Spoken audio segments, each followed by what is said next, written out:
Mauro, what's good, man? I'm so glad you're here. This is going to be such a fun podcast because I think we're really aligned in a lot of ways. So, welcome to the show. Thanks for having me, Nate. Yeah. Hey, so for anyone who doesn't familiar with you or Six Pack CEO or your previous business, The Kinetic Man, can you give us just a little bit of background on who you are and who you work with and why is that important? Sure. So I come from banking background, so not the classic personal trainer that was at the gym and went online. I was working for 5.5 years in banking in Switzerland. And then as I was chasing wealth, I gave up my health in the process, burned myself out, had a lot of issues with my heart. And as I fixed it, I saw the opportunity to lead men just like me, usually a little bit senior to me that were working with me in the office, so C-level executives, CEOs, but also entrepreneurs, and that's where one-on-one we're at it together, and here we are today. Fast forward. Very cool. So, like the big thing that when I'm like looking at you, I'm looking at your website, kind of going through your stuff. You talk a lot about peak performance. That's kind of like the thing that you are aiming men at. We're going to get you to peak performance. What does that mean to you? And because I feel like there can be different for everybody, but what does that look like in your words? Yeah, that's a great question. So let me ask you this. Have you ever had a day where, well, you probably have, but maybe everyone that's listening, how many times have you had a day where you wake up and you just feel great? You feel like on fire, you could run through walls, and you wish you had more of those days, right? And a lot of times people say like, oh, I had just a good day, or I can't remember when the last time was that I had a day like that. And they make it just an occasion or an event. And my goal and my commitment is to help really anyone make those days more consistent. It's not realistic, and it would just be bullshit if I said, hey, it's going to happen every single day, that it's going to be like that. That's not possible. There's days where you don't feel great and you still have to show up and do the work. But the whole goal is that you are at your best level, at your peak, as you want to call it, every single day as much as possible during the week, that you get more out of it. Let's say more performance at work, more out of your relationships, more out of business, kids, gym, versus showing up 50%, 60%, and so on. And I realized over the years that a lot of guys, they're operating maybe at 40, 50% of their capacity, and the unfortunate thing is they don't even know it. They just think, oh, that's normal. That's part of aging. That's just how I am. And it's like, well, once they get to the other side, they realize, wow, like there's so much more on what I can achieve in a day, and also how I can feel at the end of the day, not run down and exhausted, but hey, I have also more to give to my loved ones. Yes, I 100% resonate with all of that. Talk a bit about the common pieces that keep men stuck in that 40% or thinking that, existing kind of at that 50% baseline is normal. What are the root causes of those things? Well, a lot comes down to, what you do in terms of physical activity, how you sleep, what you put in your mouth. I would say these are like the three main things there from a physiological perspective, where you fuel your body with garbage and you get the results from that fuel, versus if you put in the Garbage right in, garbage fuel. out. Exactly. Yeah, garbage in, garbage out is exactly that. And the other thing is also sleep. Like, I've seen so many guys when I look at their aura ring and we do aura audits, and I see, their data. It's like, dude, you're getting like 15, 20 minutes deep sleep or 30 minutes REM sleep. It's like, well, I'm 7, 8 hours in bed. It's like, well, let's optimize that. And then it's day and night, the difference, right? Like literally day and night. And the other thing is also physical activity. I think a really big one is, and I'm sure you heard that as well many, many times, that a lot of guys will say, oh, I'm too busy to hit the gym or to get my workouts in, to get my walks in, like that physical activity component. And we think that that takes away time from business. And while it does that initially, once you've built up the momentum, usually it saves you time. It gives you back time because you're so much more energetic, so much more productive, and a lot sharper. after that.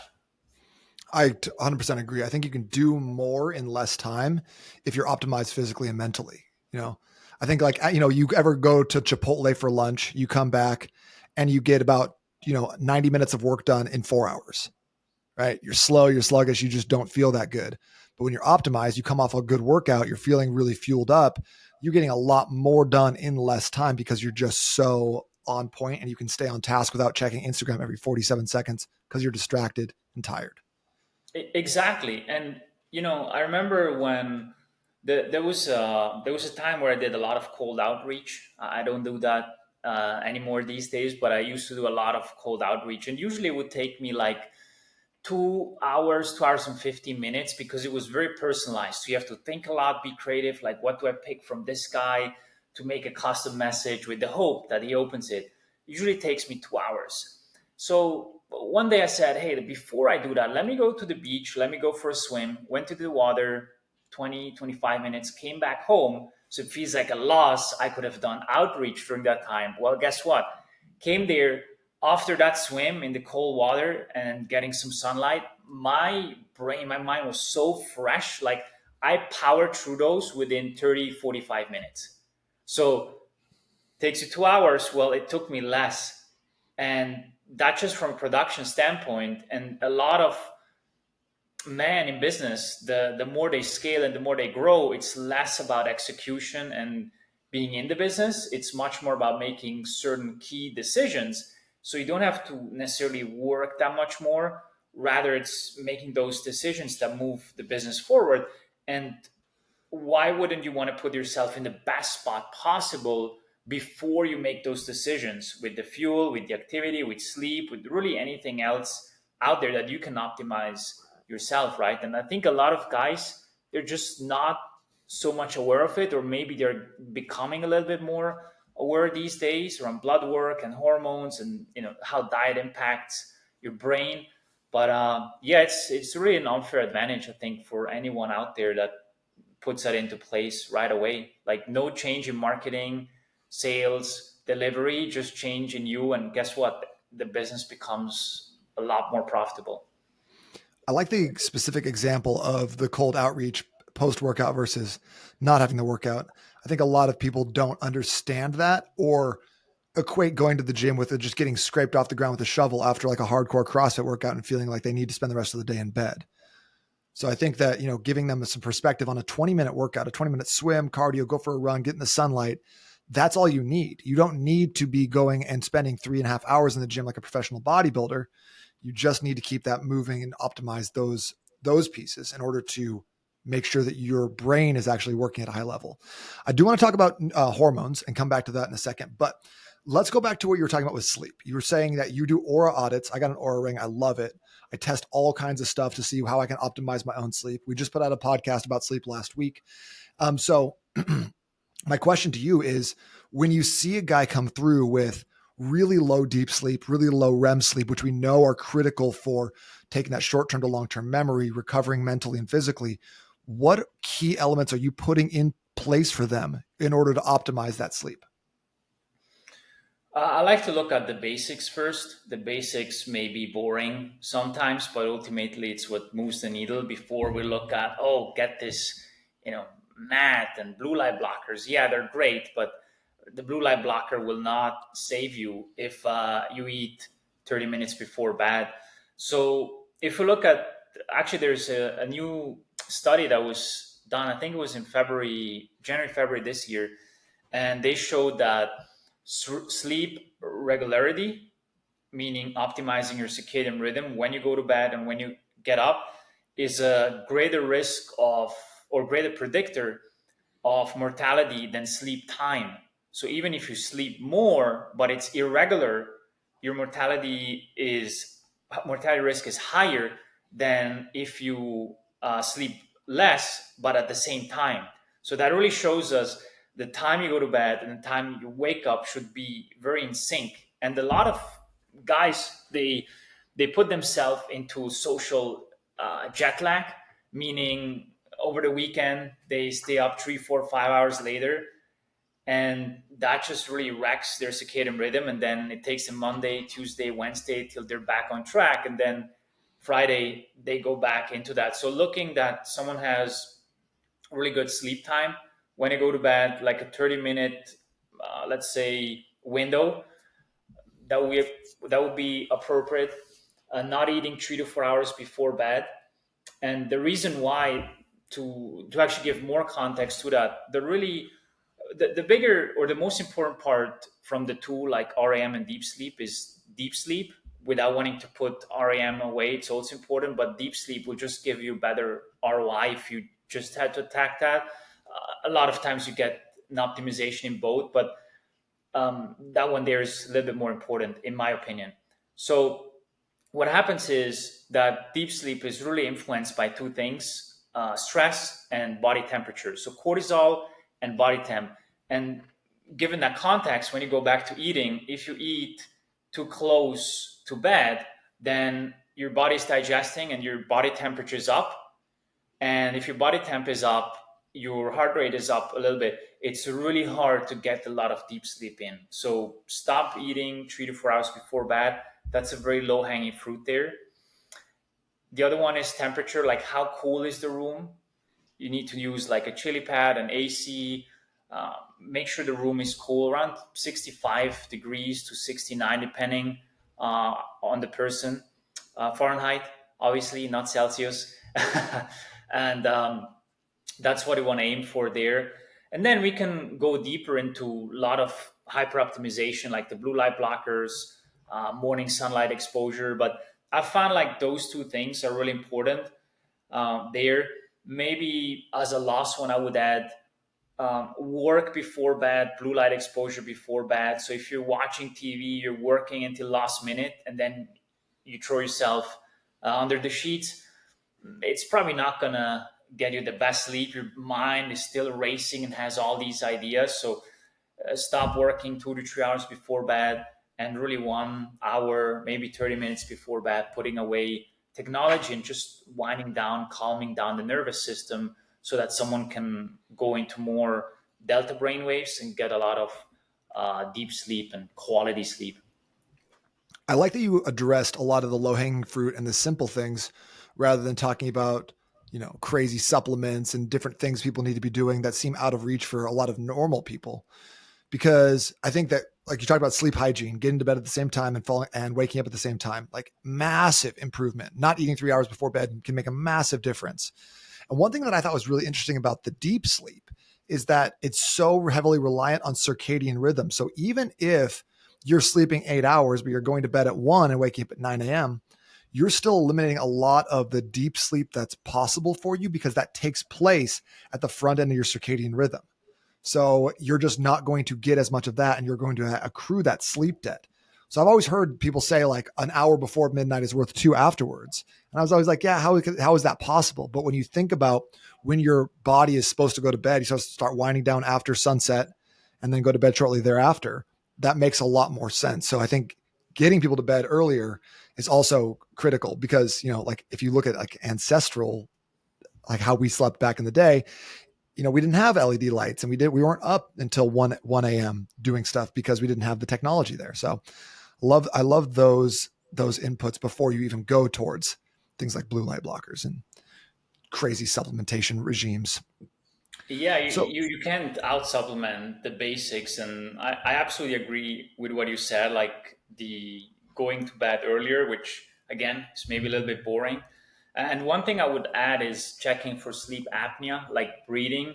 So if someone is really mouth breathing all the time, and a lot of it can be fixed with diet and weight loss and mouth strips and how you position the bed. But if someone has really severe sleep apnea, you can do all the basics, all the hacks. You probably have to, get on that CPAP at least for a while, and then further troubleshoot it there. Otherwise, it's going to be really, really hard.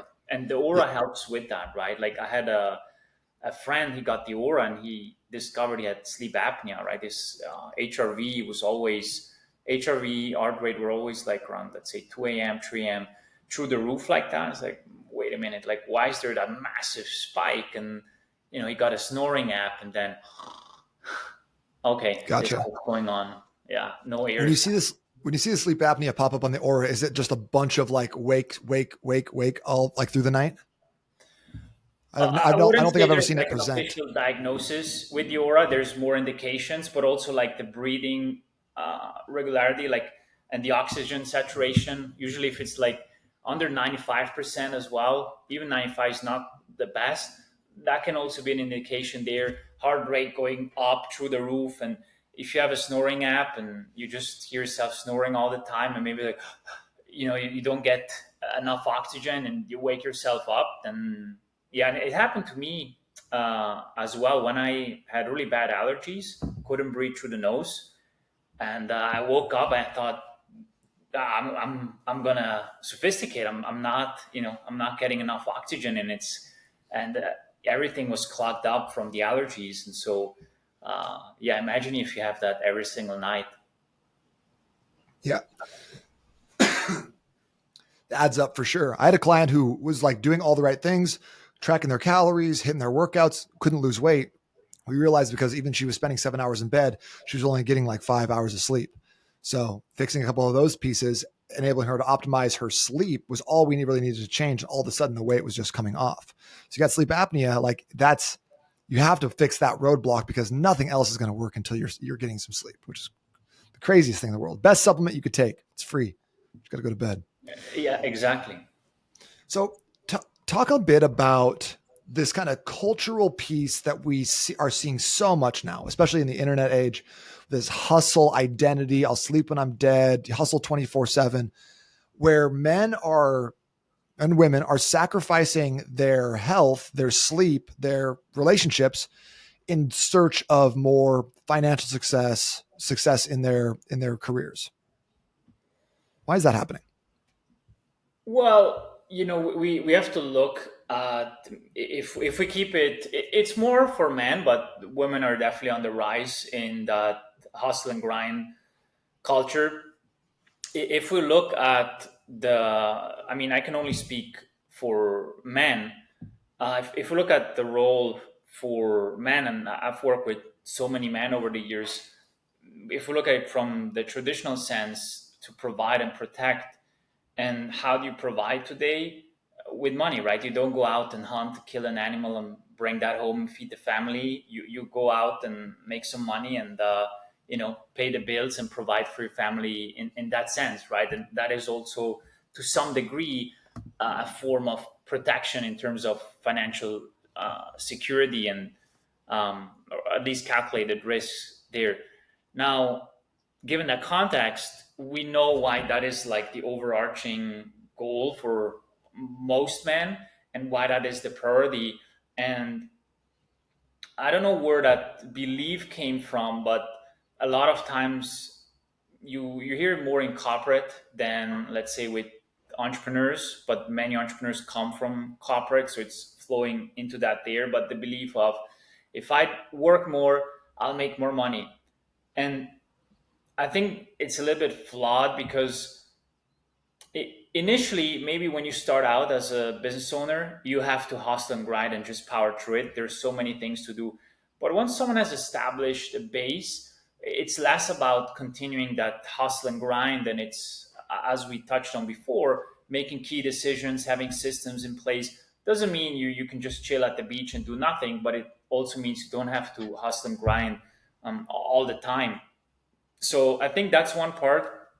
And the other part is also, we kind of get the badge of honor when we're busy, when we're grinding, and say, like, yeah, I worked 80 hours this week, and everyone applauds. Where if you say, oh, I took the week off, nobody really gives you that validation or reward. And it's like, it doesn't matter how much you work. It's kind of like with lifting. Like, you can lift 6 days a week, 7 days a week, 2 3 hours a day.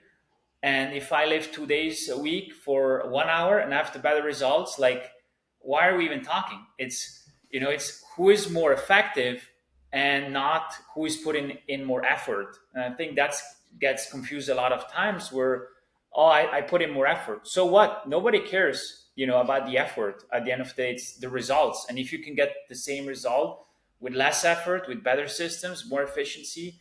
I think that should deserve the reward and the applause. But yeah, I think it's just incorporate the word busy and those long hours. They give you that badge of honor. And I know when I was in banking, they would say like, I was like, hey, do you have more work for me? And they're like, no. I'm like, good, I'll go home.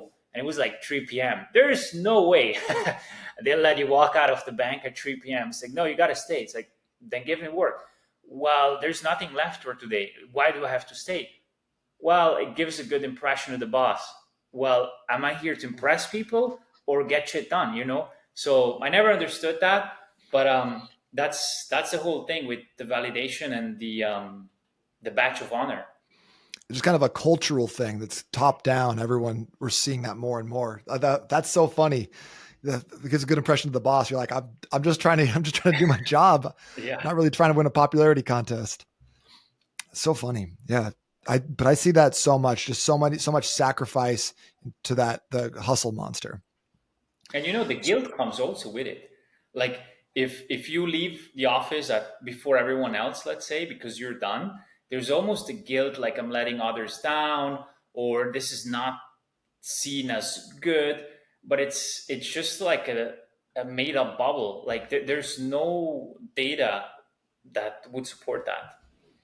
Talk about the balance between work and fitness. How do you take someone who's got that mindset and help them shift over to being a bit more balanced or harmonized?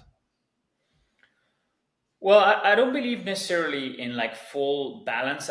Believe more in seasons. So there's seasons where you dive in a little bit deeper, and seasons where you take a step back. But for the guys we work with, I always tell them, look, immerse yourself in this environment for 90 days, total immersion, go all in, resource wise and system wise and commitment, like 100%.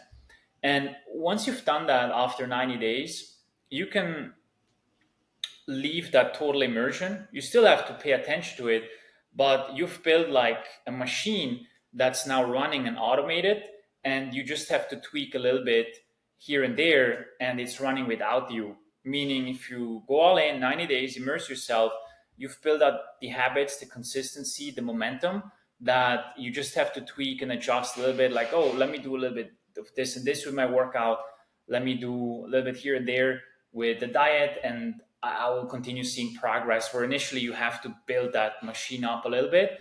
So I think it's also like a misconception or a wrong mindset there that a lot of guys think, oh, my health needs to be the number one priority all the time. No, like your business can stay the number one priority. It doesn't have to be your health, but your health has to be also, top three, top four, and maybe for a certain period, limited time, it has to be number one, all in. And then once it's automated, you can go back to the business, and this will kind of run without you to a certain degree. Yeah. And I think that like when you're trying to lose weight, you're trying to make a big physical shift, you need to have a bit more intentionality around that. You need to spend more time on those things. Once you get your health dialed in, and then you're just staying health conscious, you're making sure that you're staying with like a framework rather than maybe tracking every single calorie you're eating.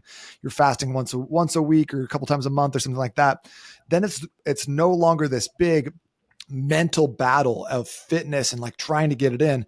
You kind of just get into maintenance mode. And I think there's something really special about being in maintenance mode, but no one talks about it in our culture because it's all about lose that last 10 pounds, get your six pack, And so everyone is focused on that big transformation that we don't give any credence or talk about how to maintain. So I see a lot of people, like outside of the gym, I think the recidivism rate of people who lose weight is like 95%. 95% of people will regain that weight because no one has taught them how to maintain in a structured or intelligent way. How do you get your clients who have gone through the transformation process to understand and execute in a maintenance phase? Yeah, I think you hit you're spot on with what you said there with the maintenance. It's so overlooked. I always say anyone can lose weight, but can you maintain it? And unless you have an exit strategy, the exit will be that you regress. So there are a couple of things there. One is the number one rule for fat loss is appetite management. Meaning, if you're hungry, then you're always going to bounce back because you can starve yourself, but eventually you get hungry and it's going to bounce back. So every single decision should be made: will that make me more hungry or not?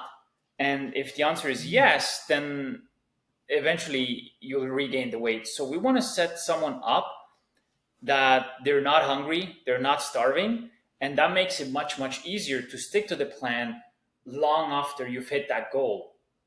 And so that's the first thing. And the second thing is, once someone hits the 10 to 15% body fat mark for us, which is like the main milestone where they're six pack lean, then we want to shift them into a muscle building phase where they put on muscle mass, or that's a primary focus there.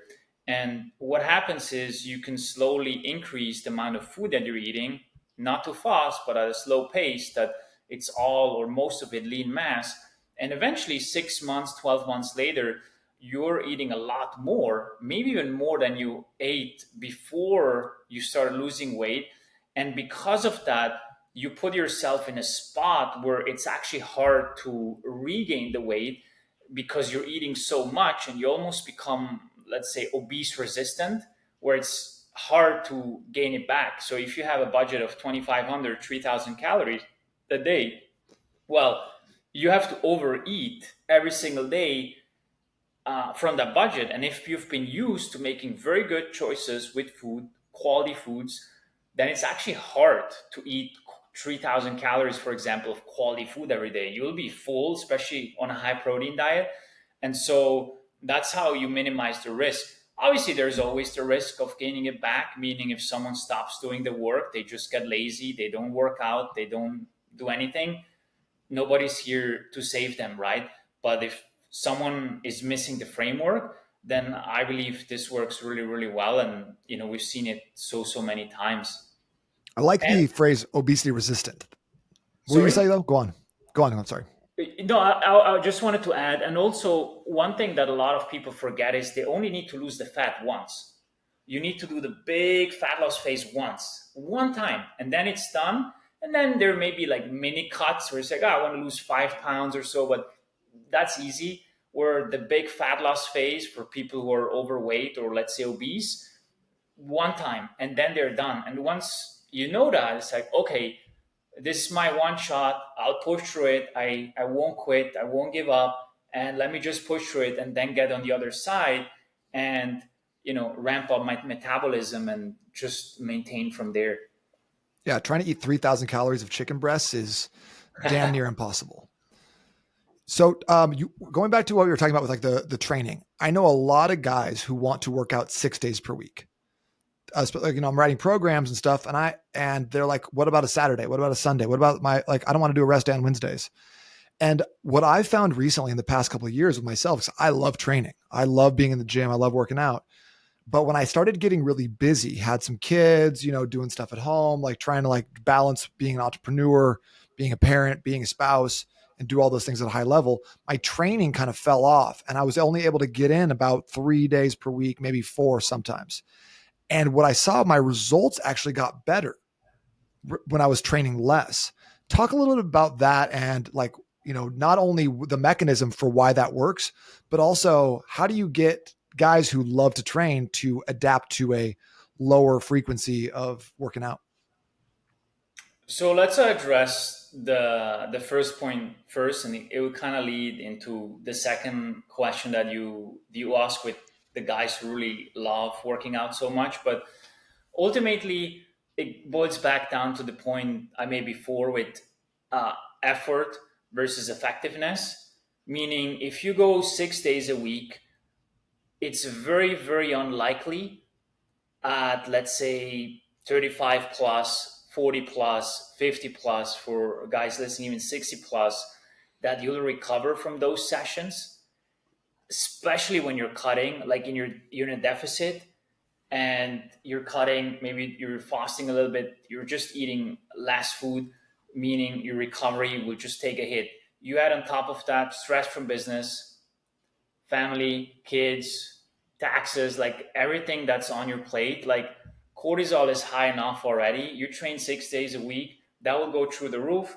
Testosterone drops, very, very hard to recover. If someone is, let's say on TRT, they may recover from that, but I've even seen guys on TRT not recover from 6 sessions a week. Very, very rare, unless you keep the intensity very low. But then the question is, why do, like, for me, I like to hit it hard. I don't want to go to the gym and just walk out and feel like I could have done a lot more. And that's like to answer your question there. I mean, it all boils down to recovery. If you go into the next workout, are you getting stronger and progressing? And if not, well, maybe just overdoing it. And it's kind of like the analogy of boiled water. Boiled water is boiled water, right? Like, there's no point in overdoing it. And that's the whole thing there. Like, you can't boil it further. It's like you hit the stimulation, you've stimulated the muscles, you've given the signal for growth. That's it. It's like Usain Bolt sprinting and training, and he's done. And after training, he starts running half marathons. Like, no, like that will give you negative returns. You've given the stimulation, let it grow, and next time you come back stronger. So in your case, you down to like 3 times, you said, right, from Mhm. 6 times.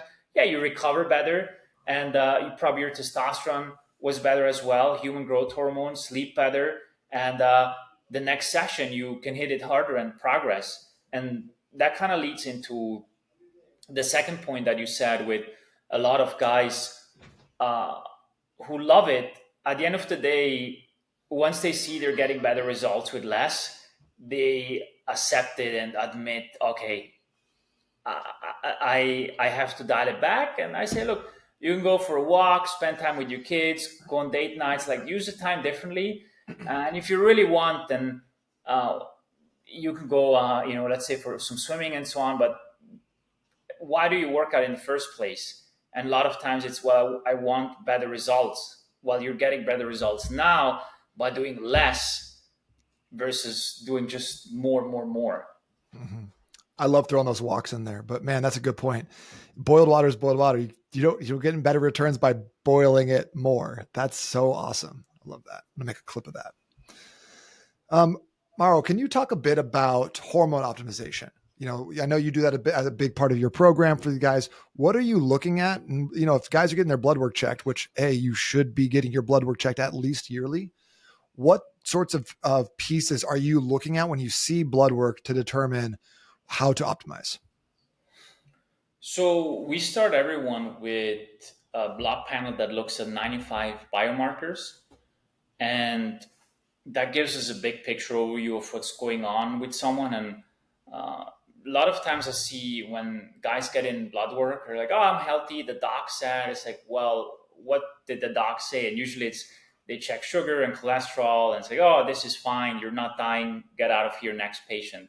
But when you look at it from a much deeper perspective, then you get more data and you see on a micro level what is not optimized, but also on a macro level how they communicate together, and you start to see patterns there. And there are a few things we check: thyroid function, testosterone, androgens, male hormones, white blood cells, immune system, red blood cells, liver, kidney, sugar, lipids, prostate, inflammation. And that really gives us that big picture view, and knowing, hey, this guy, like, let's take guys who are on keto, right?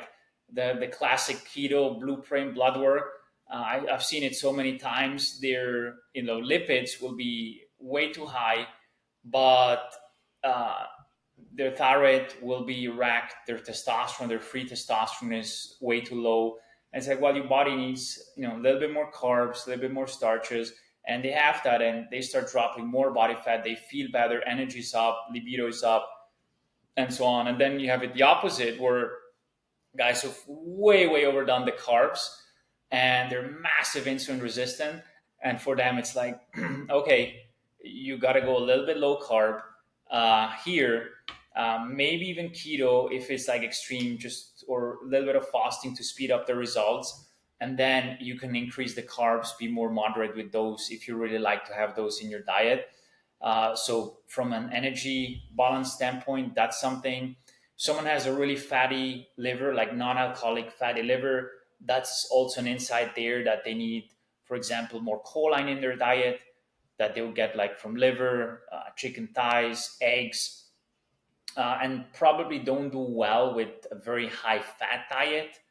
So that's me. Like when I eat a lot of fat, especially saturated fats, I don't feel that well. Moderate amounts is totally fine. Homocysteine amino acid, that's a byproduct of methylation, and if that's very elevated, risk of Alzheimer, dementia is up, risk of blood pressure can be up, cardiovascular risk can be up.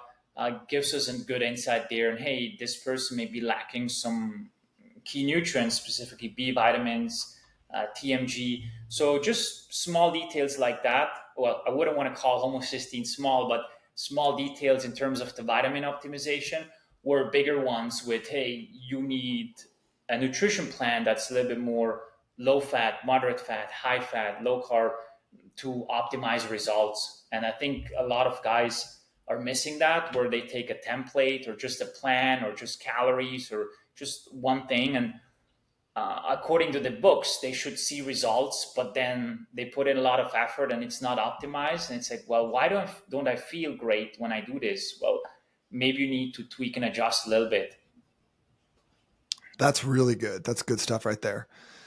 Looking at making sure that you're looking at the whole picture rather than just little bits of, oh, what's my cholesterol at? My glucose, my A1C is fine. They're out the door, taking a bit more of a full holistic picture to see what you need to actually change. So, um, Mauro, you've talked about a lot of cool stuff today. Obviously, you know your stuff. You work with a lot of high level clients. How can people get a hold of you or connect with you further? I'm most active on Facebook and Instagram, so just put my name in there, Mauro Stara, and you'll find me right away there and can follow the latest content I put out. So that's the best place to get a hold. Awesome. Well, man, I really appreciate you coming on the show today and dropping a ton of knowledge. I think you put out like a lot of stuff, and you gave a lot of like really great analogies that I am going to absolutely steal from you. But anything else you want to leave us with before we go today?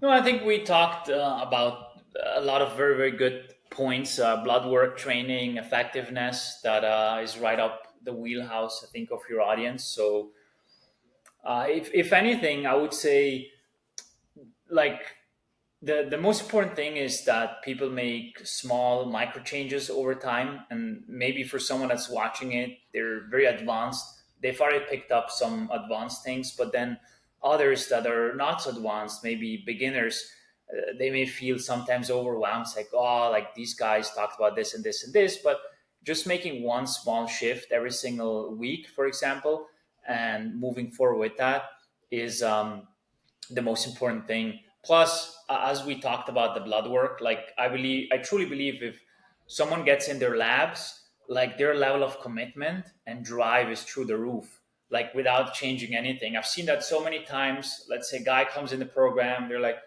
I'm okay. I have only a little bit of fat to lose. I can take it easy. And then the labs come back, say, yeah, you have a little bit of fat to lose, but all of these markers are off. And they're like, all right, I'm going to go all in and change it. So seeing like, hey, this is my health status and my score can be very, very powerful for a lot of guys, including the Yeah. very, very advanced ones. And I mean, what gets measured gets managed too. So that's why we like the Aura Ring. That's why we like the blood Yes. work, right? You can actually see the results happening in real time. So, Mauro, very good to see you, my friend. Thank you again for coming on the show. Appreciate you, man. Thank you for the invite.